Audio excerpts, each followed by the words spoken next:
I was just an ordinary rideshare driver trying to scrape together enough cash for rent, which is why I started talking about the spiritual world to my passengers. It was a cheap trick to pass the time and maybe fish for better tips. But one night, a heavily intoxicated woman stumbled into my backseat, sobbing uncontrollably. She told me her younger brother had been missing for days and asked me what she should do. Just to offer some harmless comfort, I threw out a random suggestion: don't lose hope. Go check the fountain at Riverfront Park tomorrow morning. You might find a miracle waiting for you. The next day, I woke up to find the entire city under police lockdown. The morning news was covering it live. A local resident had discovered a sealed waterproof backpack at the bottom of the Riverfront Park fountain. Inside was critical evidence that allowed the police to dismantle a massive interstate human trafficking syndicate overnight. As I sat there in absolute shock, my phone rang. It was an unknown number. Hello, is this Gina? This is the Major Crimes Unit. We've hit a wall on a case and we'd like you to take us for a little drive. Midnight in the city always feels like a soaked, heavy black sponge, with the neon signs of the bars acting as the only faint, desperate glimmers of life. My Prius was just another exhausted fish navigating the endless concrete current. Another 1-star review. There goes my weekly platform bonus. I sighed, pulling over near the crowded bar strip on Capitol Hill, waiting for the app to ping with my next ride. The driver's side window was cracked open, letting in a sharp, unpleasant mix of stale beer and cheap perfume from the street. Just as my eyelids were beginning to feel heavy, the back door was suddenly yanked open. A wave of alcohol fumes hit me first, followed by a woman in her late 30s who collapsed onto the leather seats like a heap of wet laundry. Just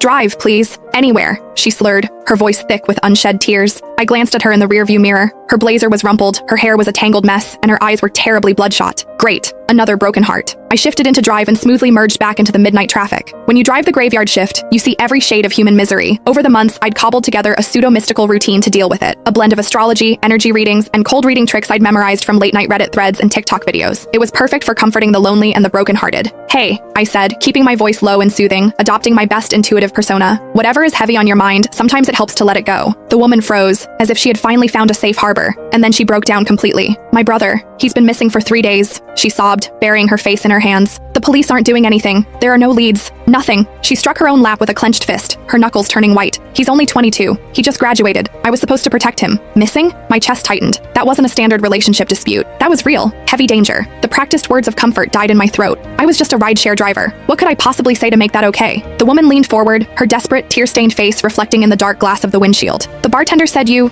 can see things. Please, tell me where my brother is. Is he even alive? She looked at me as if I were her absolute last hope. It made my skin crawl. How should I know? If I actually had psychic powers, would I be driving a hybrid for pennies? But looking at her swollen, desperate eyes, I couldn't bring myself to shatter her illusion. The silence inside the car became suffocating. I kept driving, my mind racing to invent some harmless, comforting lie to ease her mind. As we crossed the bridge, the park below us was swallowed by the night, except for a small stone wishing fountain glowing faintly under a yellow street lamp. A sudden spark of desperate inspiration hit me. I pointed out the window. The threads of connection aren't completely severed yet, I murmured, lowering my voice to a rhythmic whisper. Your brother is just lost. He's trapped somewhere. Where? She gasped, hanging on my every word. A place where wishes collect. I lied, making it up as I went. People leave so much of their emotional energy there that it creates a pull. He might be waiting for you in a place like that. I pointed toward the stone structure in the distance. Don't despair. Go check the fountain at Riverfront Park tomorrow. You might find a miracle. She stared out the window, repeating the words like a mantra. The fountain, the fountain. Slowly, her breathing quieted, and a fragile, desperate hope flickered in her eyes. When we reached her destination, she handed me a massive tip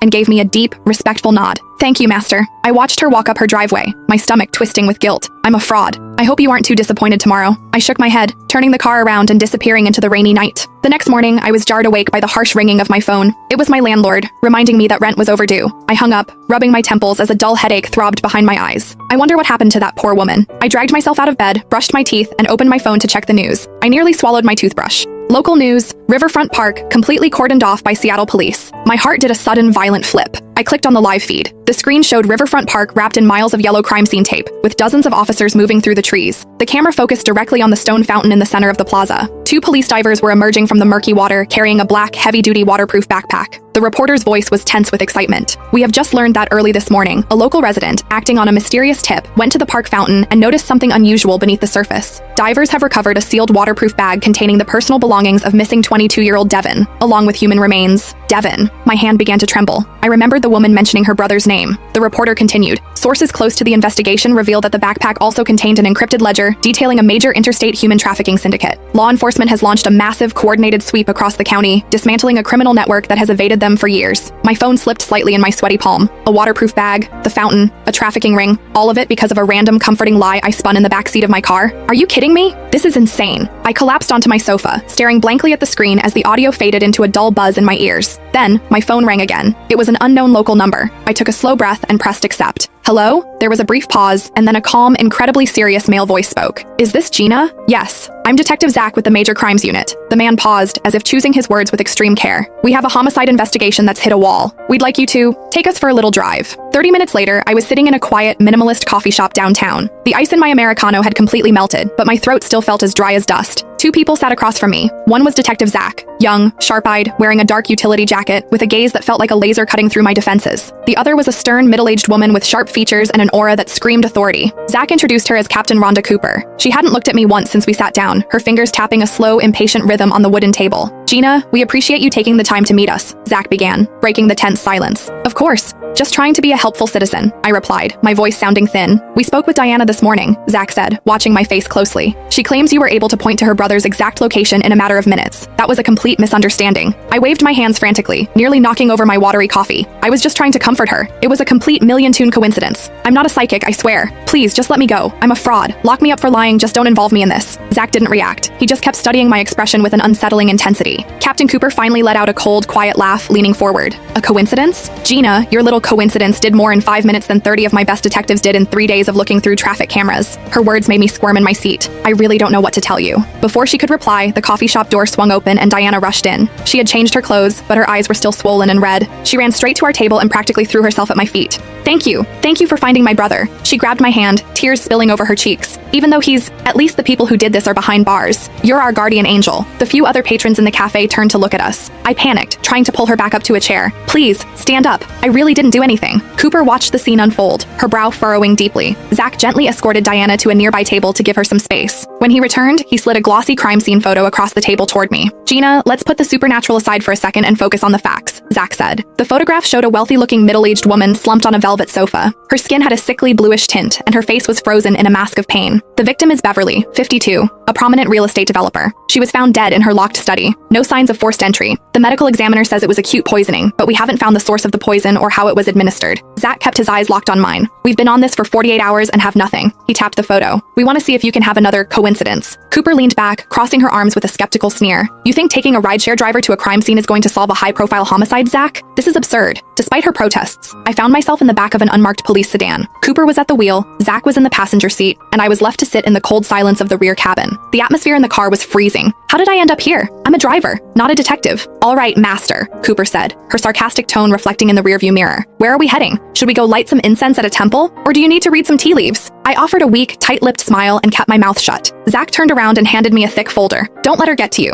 This is Beverly's case file. Take a look. See if you get any feelings. He put a slight, deliberate emphasis on the word feelings. My hands shook as I opened the folder, revealing crime scene photos of a sprawling, multi-million-dollar estate, locked doors, and close-ups of the victim's body. My stomach churned at the sight. The only feeling I have is nausea. As Cooper drove aimlessly through the wealthy neighborhoods, the minutes stretched into an agonizing hour. My forehead was slick with sweat. I knew I had to say something, anything, to make them realize I was useless so they would let me go. I looked at Beverly's photo again. Her mouth was slightly parted, her fingers curled tight, as if she had been desperately reaching for something right before she died. A sudden, ridiculous thought crossed my mind. I cleared my throat, trying to sound as mysterious and confident as possible. What a tragedy. The car fell perfectly silent. Both detectives watched me through their mirrors. She was ruled by heat, I began, letting the fictional narrative take over. Too much ambition, too much fire. Water is the source of wealth, but it can also be the end of life. Get to the point, Cooper muttered. She was desperate for water before she died, I said, leaning into the lie. But there was something wrong with the water. The moment the words left my mouth, I wanted to take them back. A locked room poisoning, and I suggest the water? It made no sense. Cooper began to scoff, but I quickly added one more detail to make the story sound finished. Check her kitchen. There is a leak, a dripping faucet. Running water always draws the spirit away. A chill went down my own spine. Great. Now they'll think I'm completely out of my mind. The silence in the car was absolute. Cooper kept driving, her face unreadable. But Zach turned around slowly, his eyes wide with a mixture of shock and sudden realization. He grabbed the radio on the console. Dispatch, this is Detective Zach. Send a processing team back to Beverly's residence immediately. Tell them to check the kitchen plumbing. Every single faucet. Captain Cooper shot him a look so sharp it could have cut glass.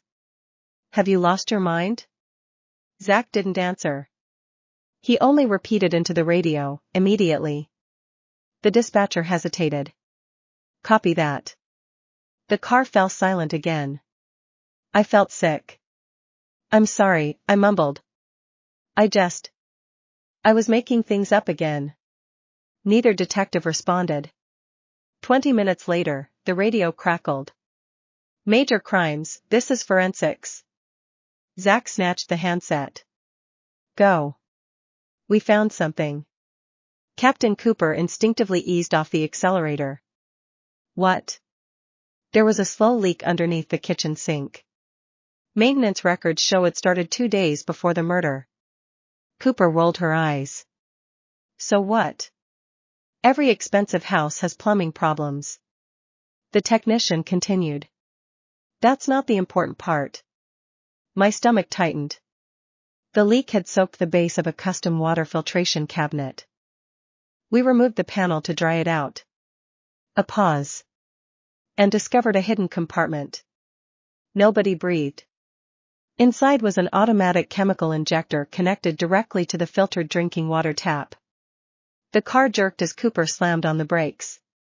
What did you say? The victim's filtered water faucet wasn't normal. Someone modified the plumbing. Whenever the handle was turned a certain way, a concealed syringe pump injected poison into a single glass of water. Silence. The technician continued. The mechanism was hidden behind the water filter. Without removing the cabinet because of the leak, we'd never have seen it. My mouth slowly fell open. No. The poison reservoir still contains residue. Lab says it matches the toxin found during the autopsy. Zack stared straight ahead. So the killer poisoned only one glass. Exactly. Anyone else using the sink normally would have never noticed. Captain Cooper looked at me through the mirror. Her face had completely changed. No sarcasm. No skepticism. Only disbelief. An hour later we stood inside Beverly's mansion. Crime scene technicians were tearing apart the kitchen. One investigator carefully removed the tiny stainless steel injector hidden inside the plumbing. It was professionally installed, he said. The workmanship is incredible. Another detective held up a fingerprint report. We've got partial prints inside the compartment. Captain Cooper crossed her arms. Whose? They don't belong to the victim. Everyone exchanged glances. Zack quietly walked over to me. You really didn't know? I swear. I believe you.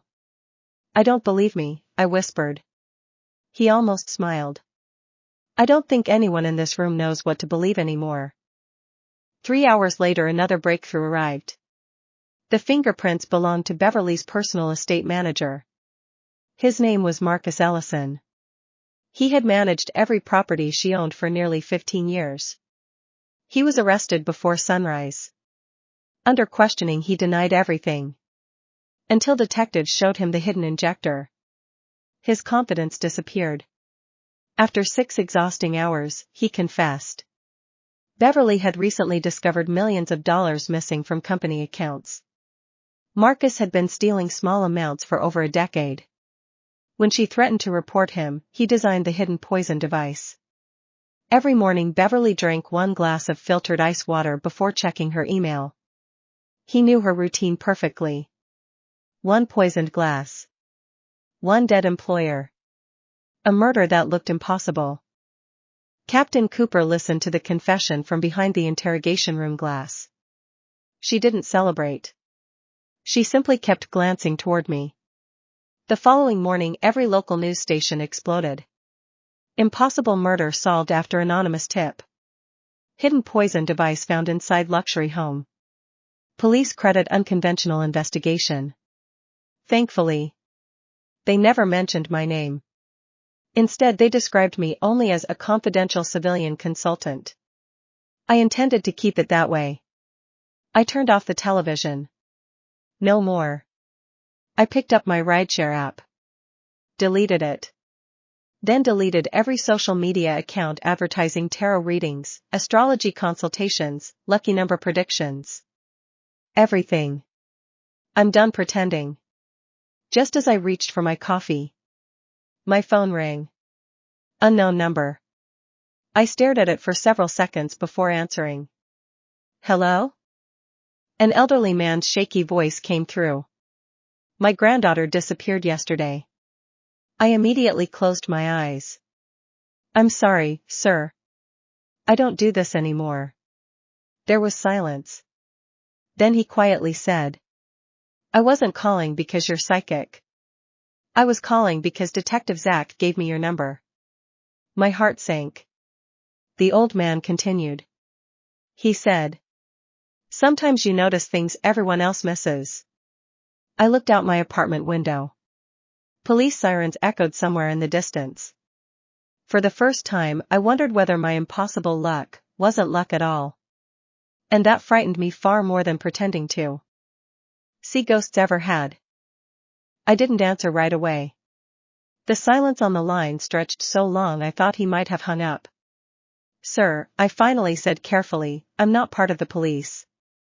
Whatever Detective Zach told you. I know what he told me, the old man interrupted, voice steadier now. He said you don't like it. That you think it's nonsense. My throat tightened. Then he should have also told you he's wrong to give people false hope. A pause. Then the man exhaled shakily. My granddaughter's name is Lila. She's 17. She went out after school and didn't come home. The way he said it, no dramatics, no guessing, made it worse. Like the words had already been rehearsed too many times in his head.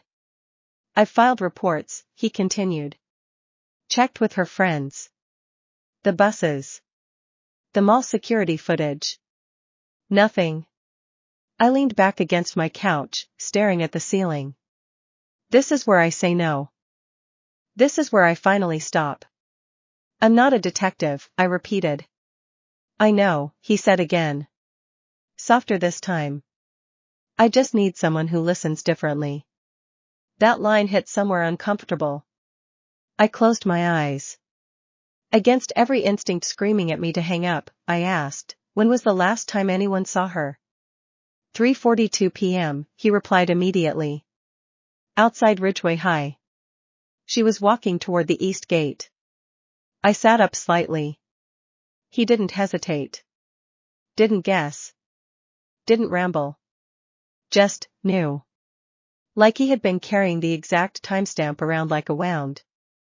Did she usually go east? I asked. A pause. No, he said. She always went west. Toward the main road. That's what makes it strange. My fingers tightened around the phone. Strange wasn't evidence. But patterns were. Was anything different that day? I asked. A rustle on the other end, like papers shifting. She argued with someone in the morning. Her teacher said she was upset.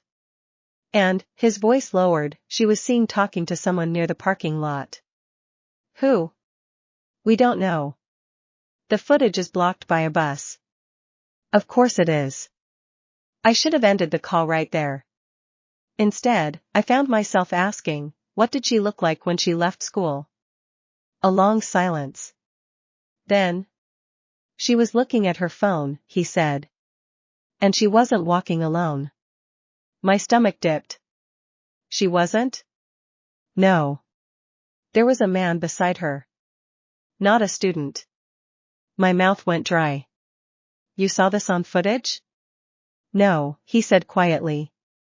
A student did. They didn't think it mattered at the time. Something in my chest tightened again, the same feeling from before the fountain case.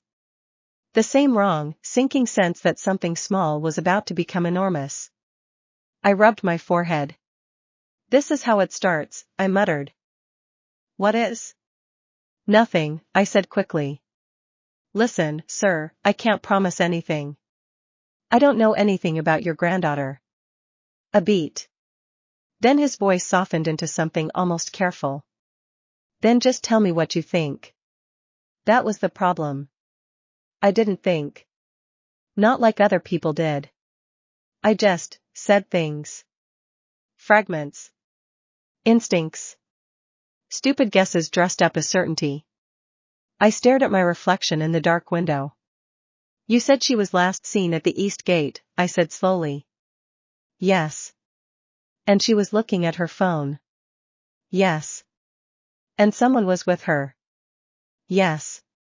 My mind drifted without permission, like it always did when I stopped forcing it to behave. East gate. Not her usual route. Phone in hand. Not alone. A bus blocking camera sightlines. And then, uninvited. A picture formed. Not clear. Not logical. Just a sensation. A narrow passage behind the school maintenance building. Chain link fence. A torn banner fluttering in wind. The smell of wet concrete and something metallic. I blinked hard. "Sir," I said carefully, "does your granddaughter know the maintenance side of the school?" "Yes," he said immediately. "She used to wait there sometimes when her mother picked her up late." My pulse ticked up. That was too fast. Too aligned. I swallowed. "There's an access path behind the east wing," I said slowly, almost against my will. "Near the sports field. Not on any main route." "Yes," he confirmed. "It leads to the service road." My mouth went dry. "Check there." Silence. Then the man whispered, "You're sure?" I shut my eyes. No. I wasn't sure. I was never sure. But my voice came out anyway.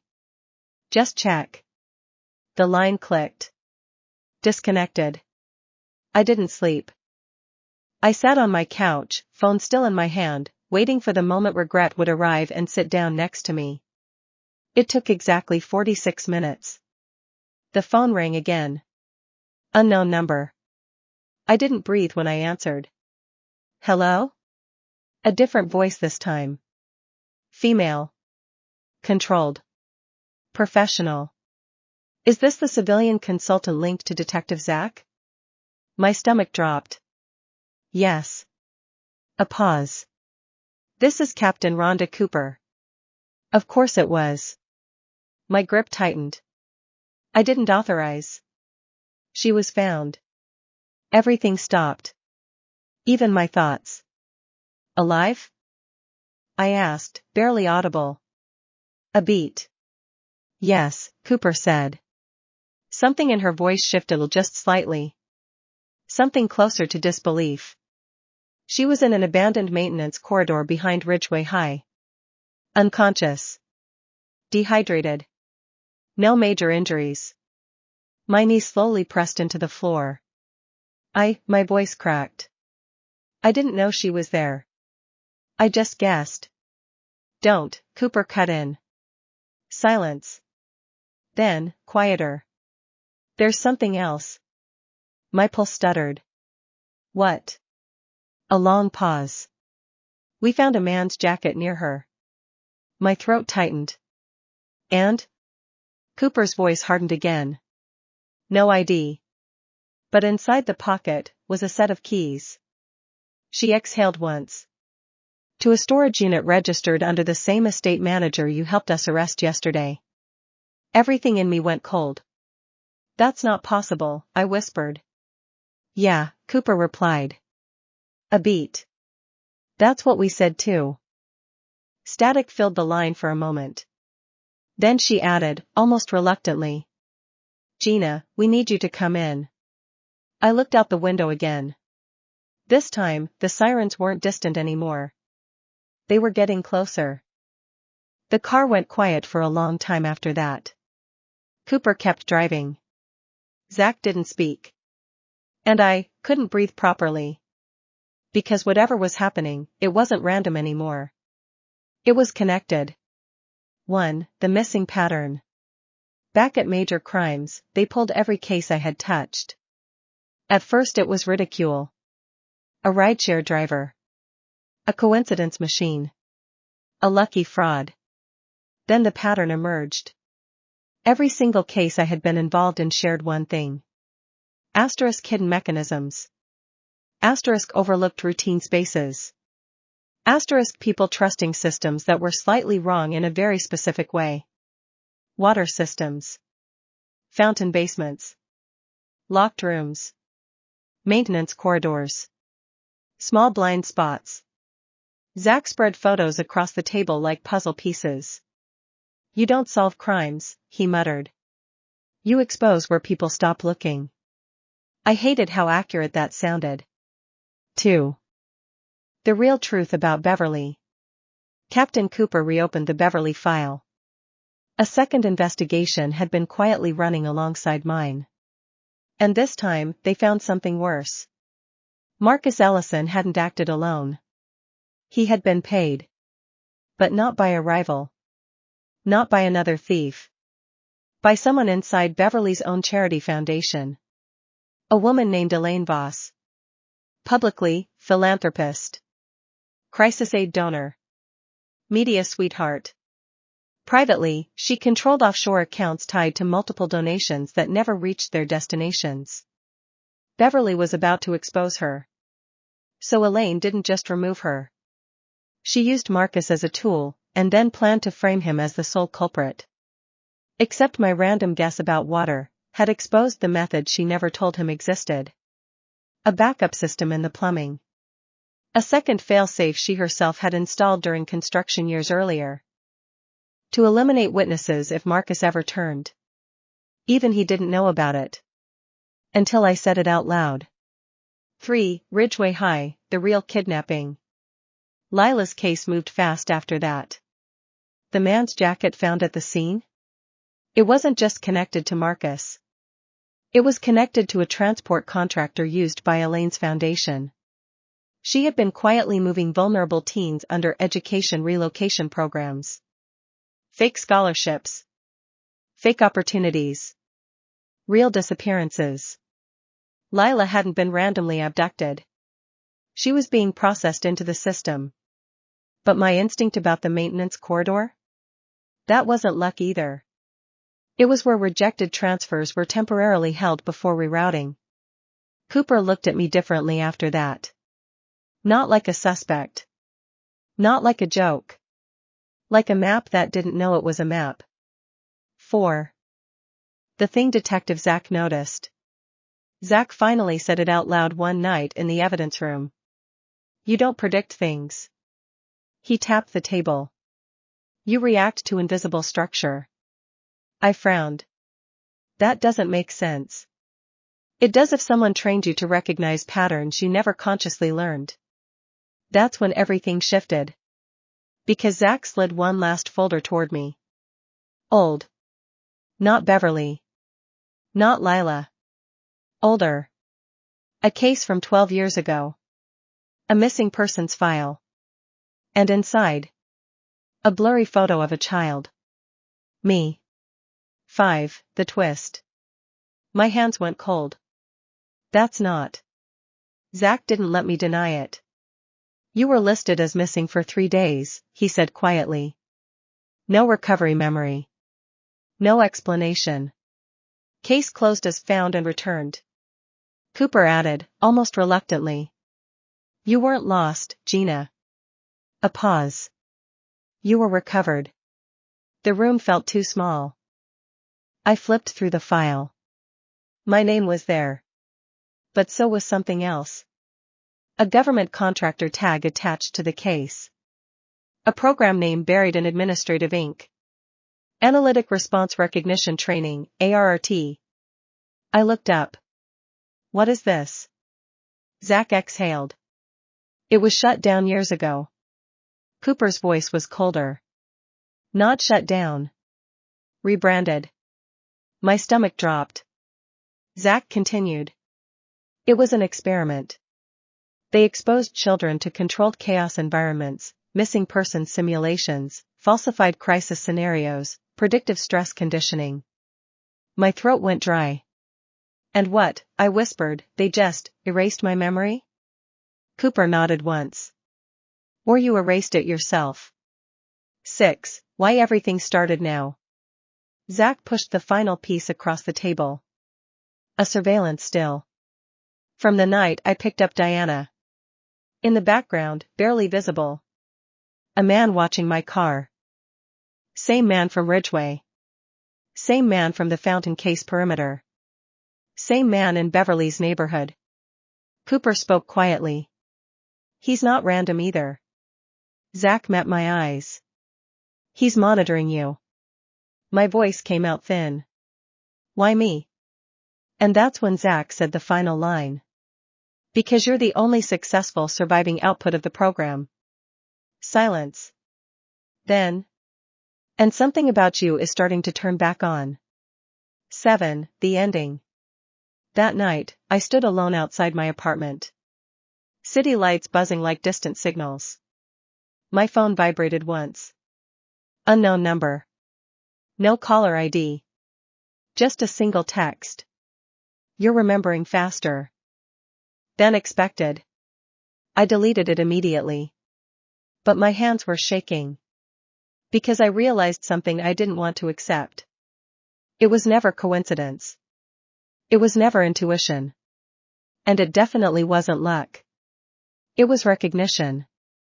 The world wasn't suddenly revealing secrets to me. I was finally remembering how to see the ones I was built to find.